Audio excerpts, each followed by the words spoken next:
quoi un réalisateur de cinéma? Grande question et premier bug. C'est à 22 ans. Un copain m'a proposé de devenir millionnaire. Il m'a dit, nous allons faire des vidéos d'entreprise, nous allons gagner des millions, et ensuite, nous pourrons faire du cinéma. Dessiner des illustrations et de la bande dessinée, pour des petits mensuels. Et puis, j'écrivais des textes, des tas de textes. Mais je savais même pas ce qu'était une caméra. Aucune idée. Je me suis dit que millionnaire, c'était pas mal pour débuter dans la vie. Pendant 5 ans, nous avons réalisé des vidéos pour des PME. C'était atroce. Le monde de la PME est un monde obnubilé par l'argent. Les sous, les sous, les sous, quel que soit le prix pour choper le client. La sécurité, l'environnement, le personnel, tout était sacrifié pour faire du bénéfice. C'est vraiment dégueulasse. Ta gueule. Nous, on a fait faillite. Pas du tout fortiche côté business. Mais alors, pas du tout. Mais je me suis rappelé pourquoi nous avions créé cette entreprise. J'ai alors envoyé un scénario, tapé d'une seule traite à la machine à écrire, au GREC, le groupe de recherche et d'essais cinématographiques. Et là, je reçois une subvention. Je m'y attendais pas. Mais alors vraiment pas. J'ai alors réalisé mon premier court-métrage, Rouge au feu. Un film hyper symbolique, tout à fait casse-gueule. Je donnerai tout de même le seul rôle qu'elle a eu pour le cinéma à une très jeune actrice, Anne Roumanoff. Et puis j'ai écrit un deuxième scénario tout aussi rapidement, L'Alligator. Mais tenez, ça ira plus vite.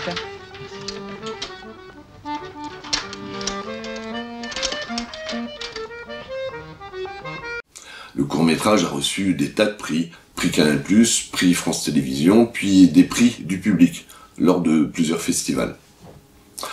Là, je me suis dit que faire des films, c'était vraiment trop facile. Easy. Je me suis alors demandé pourquoi je voulais faire des films. J'avais une trop grande idée de ce qu'était le cinéma pour me satisfaire de ce que j'avais déjà réalisé. J'ai écrit ce que je considère comme mon premier film, un court-métrage de 25 minutes, Trouble ou la journée d'une femme ordinaire.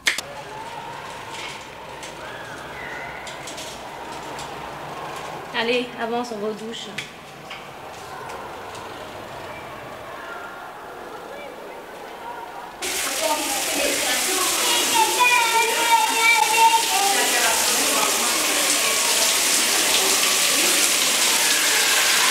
C'était l'histoire d'une femme mal à l'aise dans sa vie, dans son couple, traînant son môme dans une piscine. C'était surtout un film sur l'enfance bouleversée par la brutalité du monde. Non!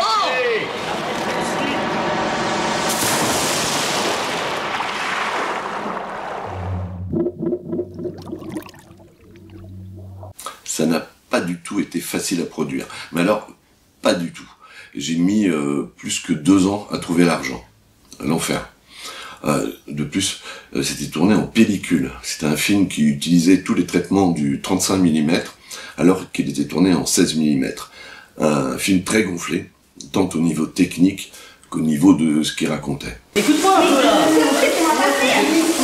Ah, tu lui fais peur toi. Ouais, écoute-moi un peu. Attends un peu, mais pousse-toi, tu lui fais chier. Qu'est-ce que tu fais là, toi? Oh merde. Tu vas où tu vas? Arrête ça! Putain de merde!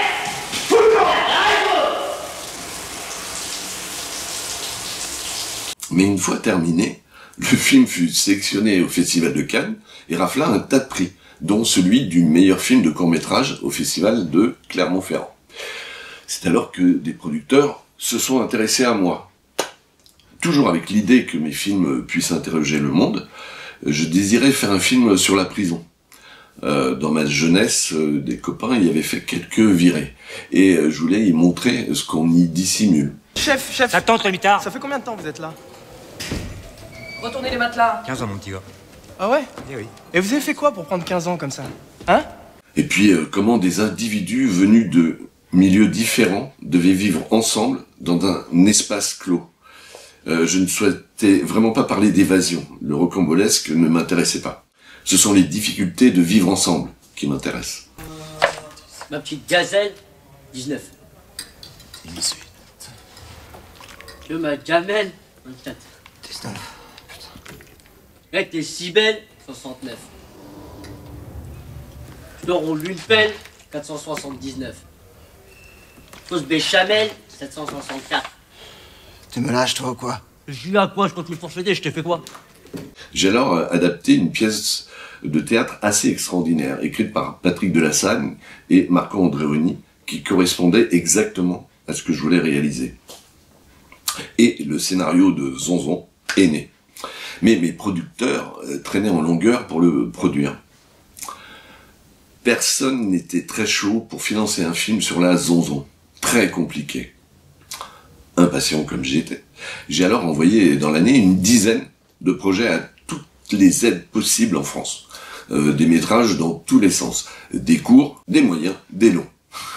J'avais beaucoup écrit. 7 de mes projets furent sélectionnés en plénière. Comme quoi, quand on s'accroche, on arrive toujours à ses fins.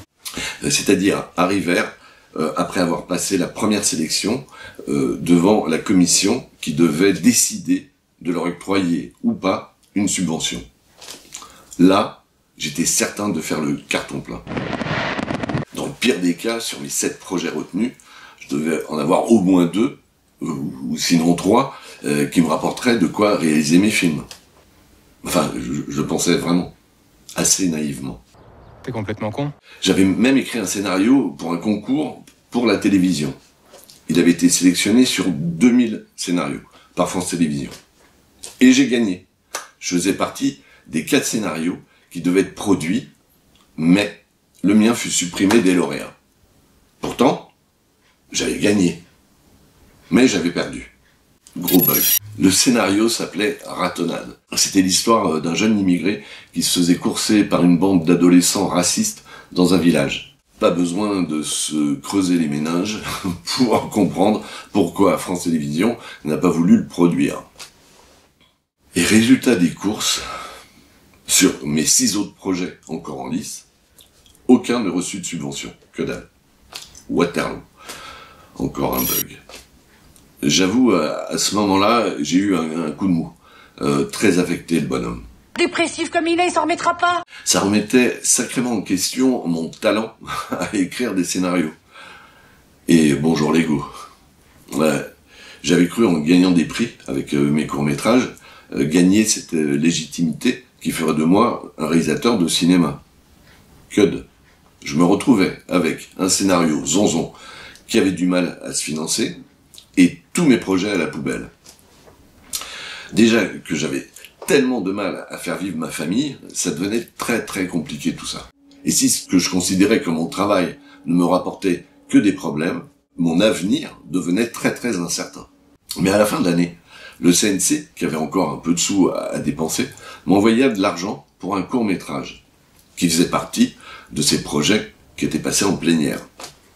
L'équivalent de 15 000 €. 7 projets retenus qui passent le premier cap et qui rapportent in fine 15 000 balles. Franchement, je me suis dit que je n'aurais jamais de chance dans la vie. Le meilleur remède à ce que vous n'avez pas, c'est de décompresser. J'ai alors décidé d'écrire un long métrage et de le tourner avec l'argent de la subvention pour le court métrage. Je suis né à Pigalle. Je connaissais le quartier, les putes, les travelots, les macs et les dealers qui tenaient le pavé. Tout un monde qui a disparu aujourd'hui. Tu veux quelque chose? Tu veux quelque chose? Non, tu veux rien?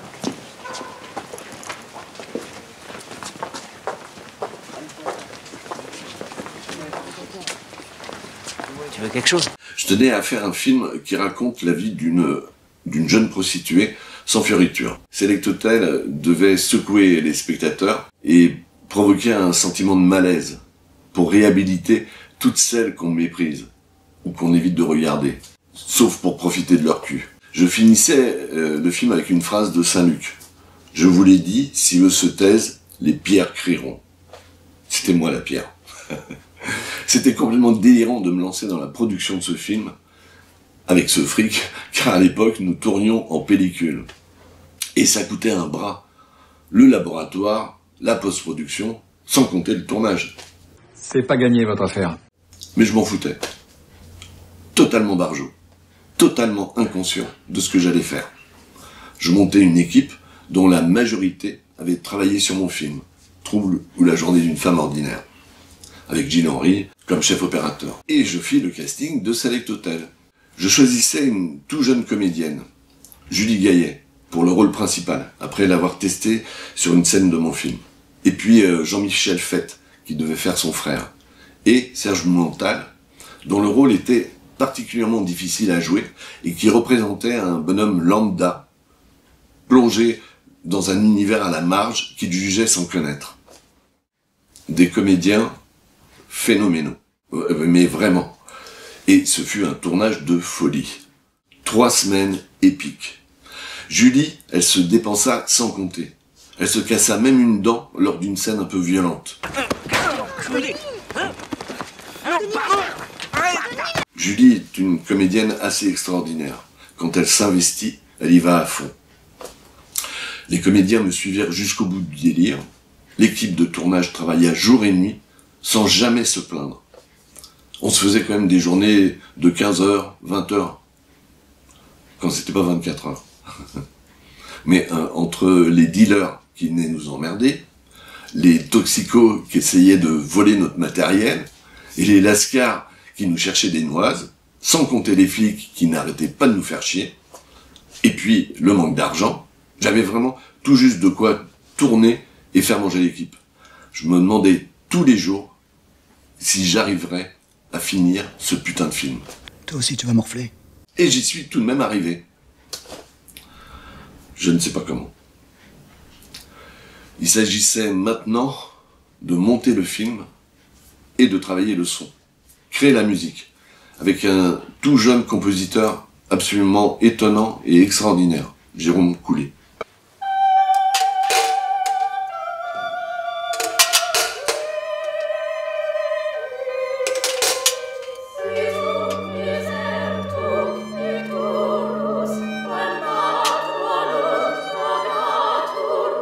Lio et un des premiers groupes de métal en France, les Hawks, acceptèrent de participer au film avec un titre de leur composition, ainsi qu'un groupe de musiciens handicapés mentaux, les Tepakims, qui jouèrent un titre très évocateur, Les putes. Tous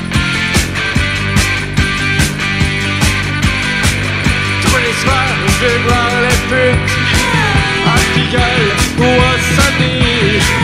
Tous les soirs, elles me soulagent quand elles me touchent le zizi. Il fallut 1 an de travail acharné pour arriver au résultat final. 1 an sans pratiquement dormir. Sinon, m'écouler 2-3 heures dans la journée, ou bien le soir. Car je travaillais 24 heures sur 24. Le jour, à essayer de trouver de l'argent pour finir le film, et la nuit, pour le monter. Tous mes fournisseurs me couraient aux fesses. Tous sans exception. Je commençais vraiment à flipper. Moment très difficile. Ma femme me soutenait et voilà. J'inventais des histoires pas possibles pour que ces fournisseurs me laissent terminer mon boulot. Je finis par leur envoyer un paplard, affirmant que mon film était sélectionné au Festival de Cannes. Mais c'était bien avant, des mois avant la sélection. Faut pas faire des bêtises comme ça, hein. Je commençais à vraiment, mais alors vraiment flipper. Je me demandais tous les jours si j'allais pas finir en zanzon avec toutes mes conneries. Entre là-dedans, toi. Les droits de l'homme. Je vais te les mettre dans la tête si t'insistes. Je grattais les sous où je pouvais. Le Tessif, qui aujourd'hui aide le théâtre en Ile-de-France, m'offrit sa première subvention et me sauva in extremis les fesses.